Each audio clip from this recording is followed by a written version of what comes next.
नमस्कार जोजोलपा।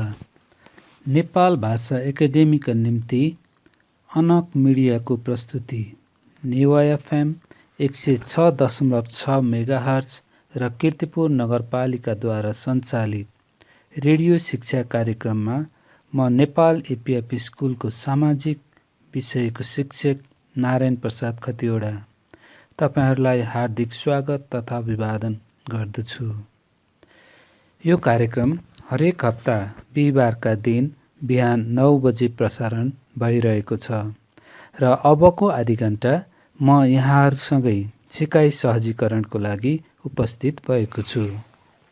विद्यार्थी भाइ बहिनीहरू, आज पनि म कक्षा 9 को सामाजिक अध्ययन विषय लिएर यहाँहरू समक्ष उपस्थित भएको छु।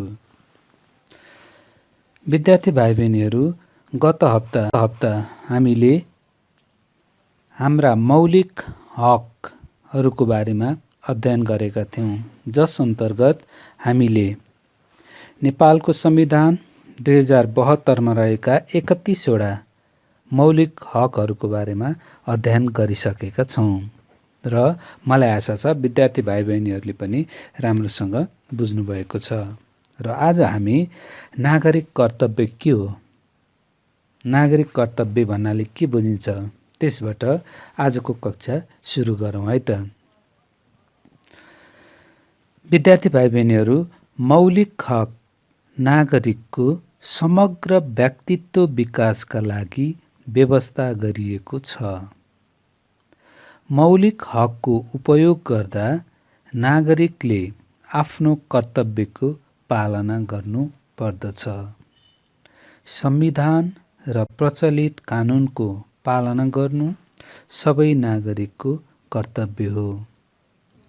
कानुनको पालना गर्नका अतिरिक्त हरेक नागरिकका विभिन्न कर्तव्यहरू रहेका हुन्छन्, जस्तो कि नैतिक कर्तव्य। विद्यार्थी भाइ बहिनीहरू, आफ्ना आमा बाबु, गुरुजन, ज्येष्ठ नागरिकलाई आदर गर्नु, बालबालिका र असहायप्रति माया र सद्भाव राख्नु नैतिक कर्तव्य अन्तर्गत पर्दछ। त्यस्तै सबै मानिसप्रति मैत्रीभाव एवं सम्मानजनक व्यवहार गर्नु, कसैलाई अवहेलना नगर्नु, आदर्श, स्वच्छ एवं पवित्र जीवन बिताउनु यो पनि नागरिक कर्तव्य अन्तर्गत पर्दछ। भने देशको संविधानको पालना गर्नु, प्रचलित कानुनको पालना गर्नु, कानुन कार्यान्वयनमा सरकारवालालाई सहयोग पुर्याउनु, कानुनको आवश्यक सुधारमा सहयोग पुर्याउनु यो चाहिँ नागरिकको कानुनी कर्तव्य अन्तर्गत पर्दछ। भाइ बहिनीहरू, अब नागरिक कर्तव्य अन्तर्गत देशको शान्ति र सुरक्षाका लागि सबै नागरिकले आआफ्नो क्षेत्रबाट सकारात्मक योगदान पुर्याउनु पर्दछ। मुलुकमा स्थापित सबै निकायहरू र सरकारवाला व्यक्तिलाई सहयोग पुर्याउनु पनि नागरिक कर्तव्य अन्तर्गत पर्दछ।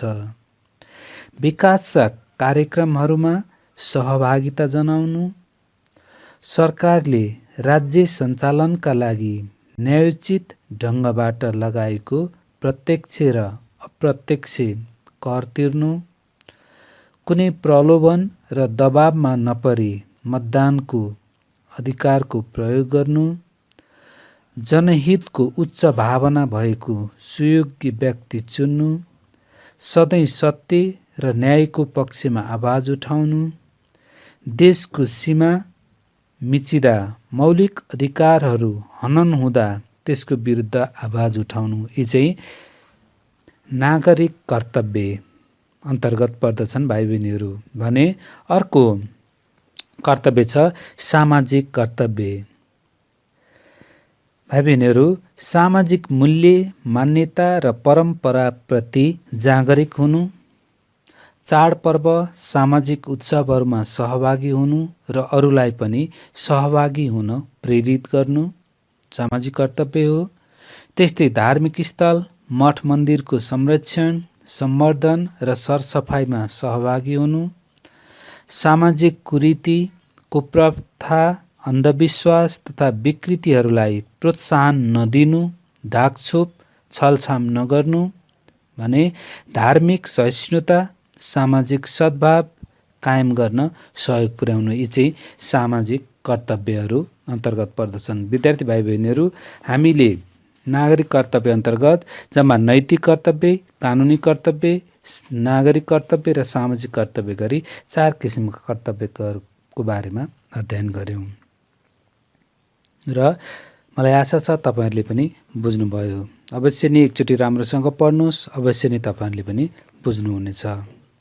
र अब आज हामी अर्को इकाइ 5 पाठ 6 सूचनाको हक भन्ने शीर्षकबाट हाम्रो कक्षा अगाडि बढाउँ है त भाइ बहिनीहरू। विद्यार्थी भाइ बहिनीहरू, सूचना हाम्रो अधिकार, सुशासन र विकासको आधार। लोकतन्त्रको जग, सूचनाको हक।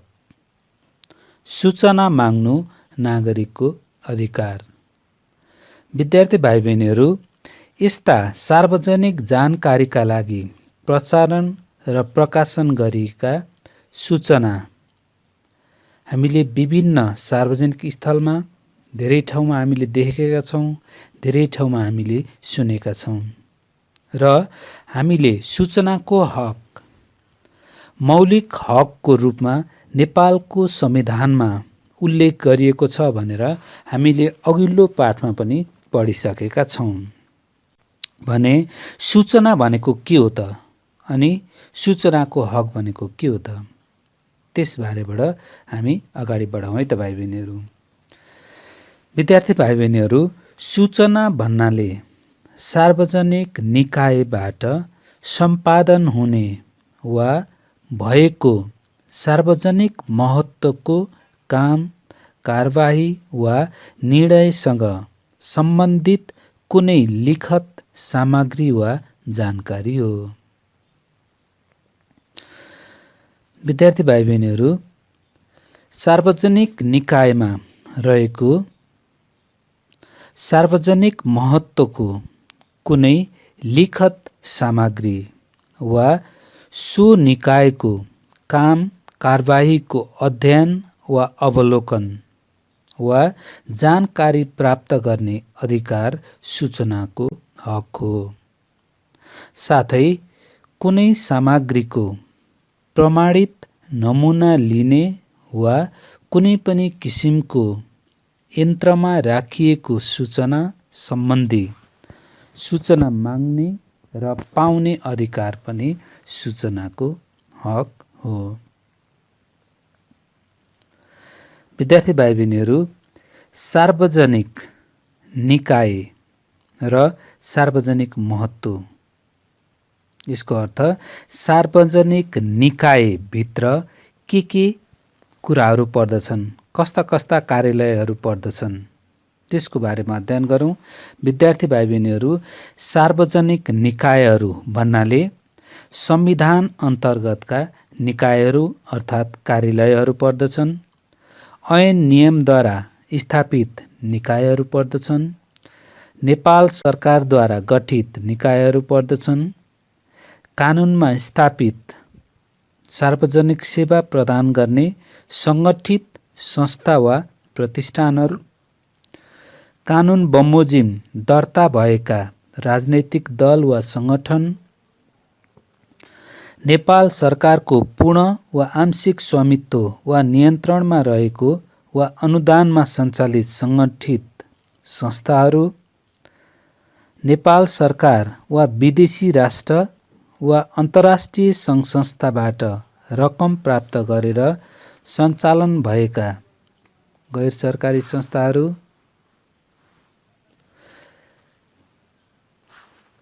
यी चाहिँ भाइ बहिनीहरू सार्वजनिक निकायहरू अन्तर्गत पर्दछन्। विद्यार्थी भाइ बहिनीहरू, सार्वजनिक महत्त्व भन्नाले धेरैजनाको चासो अर्थात् सरोकार भएको विषय हो। यस्ता विषयहरूमा बाटो, घाटो, धारो, पुल, स्कुल, अस्पताल जस्ता क्षेत्रको योजना निर्माण र कार्यान्वयनका पक्षदेखि निर्णयका सबै कुराहरू पर्दछन्। विद्यार्थी भाइ बहिनीहरू, सूचनाको हकले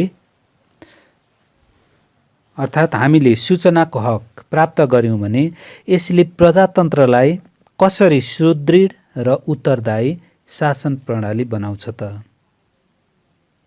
त्यसको बारेमा पनि केही जानकारी लिउँ है त।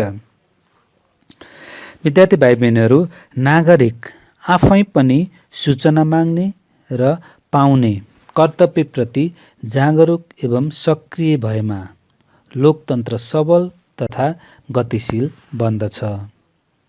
यसले सरकारको काम कारबाहीलाई अर्थात् सरकारको कार्यलाई पारदर्शी बनाउँछ। पारदर्शिता लोकतन्त्रको आधार स्तम्भ हो। सूचनाको हकबाट नै मुलुकमा पारदर्शिता कायम गर्न सकिन्छ। सुशासनका लागि पारदर्शिताको त्यत्तिकै महत्त्व हुन्छ। शासनलाई पारदर्शी र जिम्मेवार बनाउन जनताले सूचनाको हक उपयोग गर्न पाउनु पर्दछ। यसका अतिरिक्त सूचनाको हक प्राप्त भएमा विभिन्न पक्षहरू सिद्ध हुन सक्दछन्। जस्तो कि नम्बर क, जनता सार्वभौम हुनुको अर्थ सिद्ध हुन्छ। नम्बर ख, सार्वजनिक निकाय, सार्वजनिक प्रक्रिया र सार्वजनिक निर्णयलाई प्रभावकारी बनाउन मद्दत गर्दछ। त्यस्तै अधिकार दुरुपयोग, आर्थिक अनियमितता र अनुशासनहीनतामा कमी ल्याउन मद्दत पुग्दछ। त्यस्तै सबै प्रकारको भ्रष्टाचारमा कमी ल्याउँदछ। विद्यार्थी भाइ बहिनीहरू, हामीले सूचनाको हक प्राप्त गर्यौँ भने यस्ता कुराहरू हामीले गर्न सक्छौँ। सार्वजनिक सेवा प्रवाहमा प्रभावकारिता ल्याउँदछ। शासन प्रणालीमा जनताको सहभागिता बढ्दछ। त्यस्तै अर्को नम्बर छ, विधिको शासनलाई प्रवर्धन गर्न मद्दत गर्दछ। अफवाह र हल्लालाई निरुत्साहित गर्छ। समयमै सत्य थाहा पाएपछि अथवा सत्य थाहा भएपछि जनता असत्यको पछि नलाग्न वातावरण सिर्जना गर्दछ। विविध प्रकारका नागरिक शिक्षालाई ऊर्जा दिन्छ। प्रजातान्त्रिक शासन प्रणालीलाई सुदृढ गराउँदछ। विद्यार्थी भाइ बहिनीहरू, यदि सूचनाको हक प्राप्त भएमा हामीले सिद्ध हुन सक्ने, गर्न सक्ने, टेवा दिन सक्ने कुराहरूको बारेमा अध्ययन गर्यौँ। अब विद्यार्थी भाइ बहिनीहरू, के कस्ता विषय सूचनाको हकभित्र पर्छन् र के कस्ता विषय सम्बन्धित सूचनाहरू प्रवाह गर्न सकिँदैन, यसको अर्थ सूचनाको हक अन्तर्गतका अधिकारहरू र सूचनाको हक अन्तर्गत नपर्ने विषयहरू के हो त, त्यसको बारेमा अध्ययन गरौँ। र पहिले हामी सूचनाको हक अन्तर्गतका अधिकारहरू के हो त, त्यसबारे अध्ययन गरौँ है त भाइ बहिनीहरू। पोइन्ट वाइज नै म तपाईँहरूलाई बताउँदैछु। विद्यार्थी भाइ बहिनीहरू, सूचनाको हक अन्तर्गतका अधिकारहरू: 1 नम्बर, काम, कागजात तथा अभिलेख हेर्ने र जाँच्ने अधिकार चाहिँ हामीले सूचनाको हक अन्तर्गत पर्ने भयो। डकुमेन्ट र रेकर्डको टिपोट लिने, उद्धृत अंश लिने, प्रमाणित प्रतिलिपि लिने पनि सूचनाको हक अन्तर्गतको अधिकारहरू पर्ने भए। कुनै वस्तु वा सामानको प्रमाणित नमुना लिने, त्यस्तै मुद्रित, Diskit, pen drive, tape, video, cassette वा कुनै पनि इलेक्ट्रोनिक रूपमा वा मुद्रण मार्फत सूचना प्रवाह गर्ने यो चाहिँ हाम्रो सूचनाको हक अन्तर्गतका अधिकारहरू हुन् भाइ बहिनीहरू। भने अब सूचनाको हक अन्तर्गत नपर्ने विषयहरू चाहिँ के हुन् त भाइ बहिनीहरू?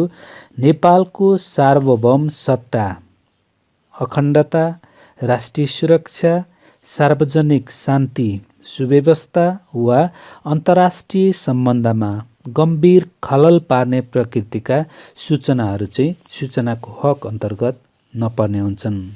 त्यस्तै अपराधको अनुसन्धान, तहकिकात तथा अभियोगमा प्रत्यक्ष असर पार्ने सूचनाहरू पनि यस अन्तर्गत पर्दैनन्।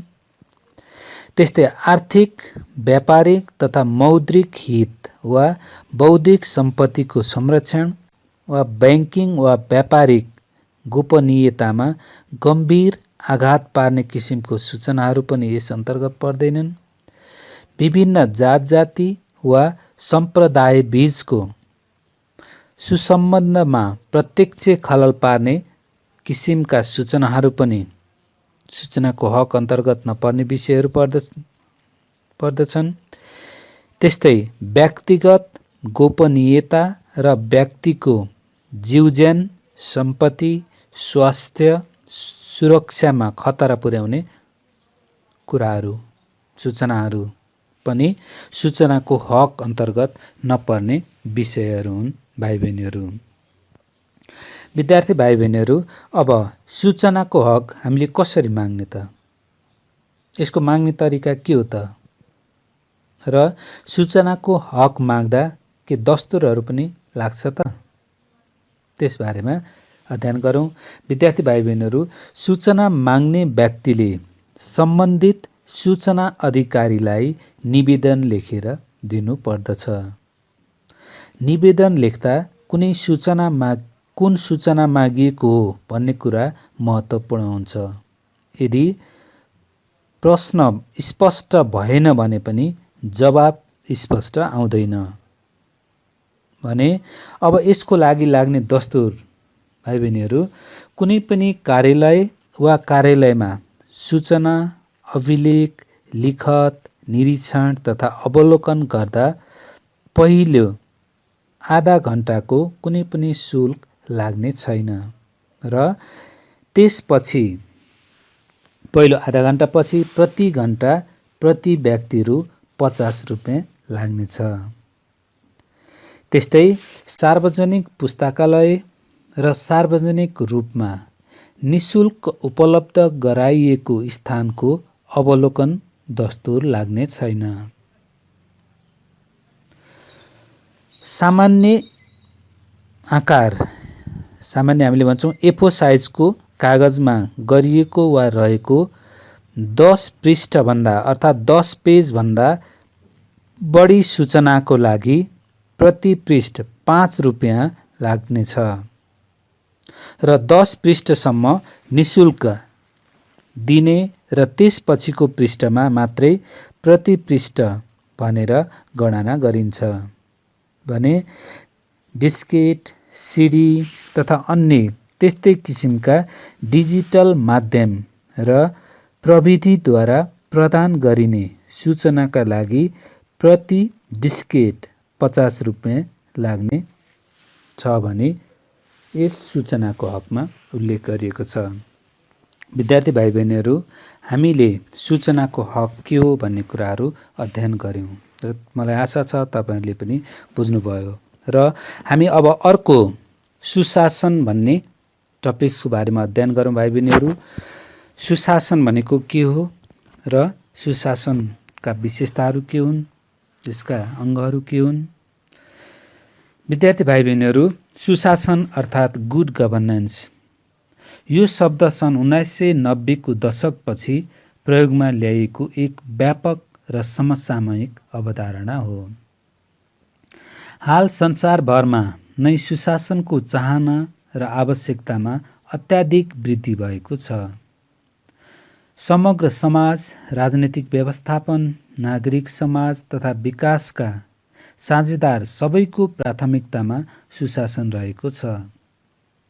सुशासन सामान्यतया असल राज्य सञ्चालन प्रक्रियासँग सम्बन्धित छ।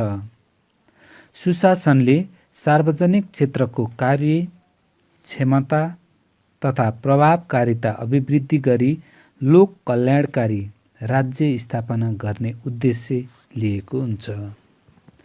सुशासनले कानुनको शासन, मानव अधिकारको रक्षा, प्रभावकारी जनसहभागिता, बहुदलीय राजनीतिक प्रणाली, पारदर्शिता र उत्तरदायित्वलाई समेटेको हुन्छ।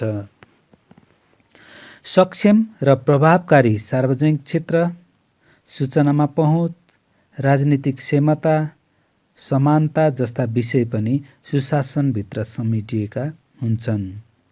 हाल सुशासन सरकारी सार्वजनिक क्षेत्रमा मात्र सीमित छैन।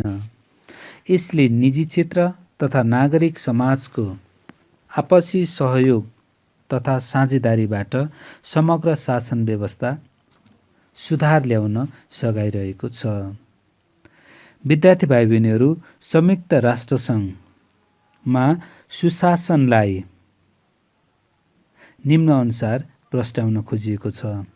अर्थात् सुशासन के को लागि भनी उल्लेख गरेको छ। सुशासन सेवा प्रदायकका रूपमा सुशासनको आवश्यकता पर्दछ। कानुनी शासनका रूपमा सुशासन आवश्यक पर्दछ। भ्रष्टाचारको विरुद्धमा सुशासन आवश्यकता पर्दछ।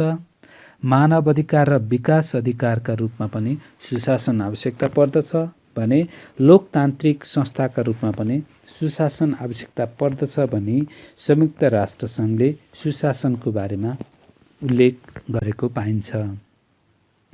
विद्यार्थी भाइ बहिनीहरू, सुशासनका विशेषताहरू के हुन् त भन्दा म बुदागत रूपमा बताउँछु।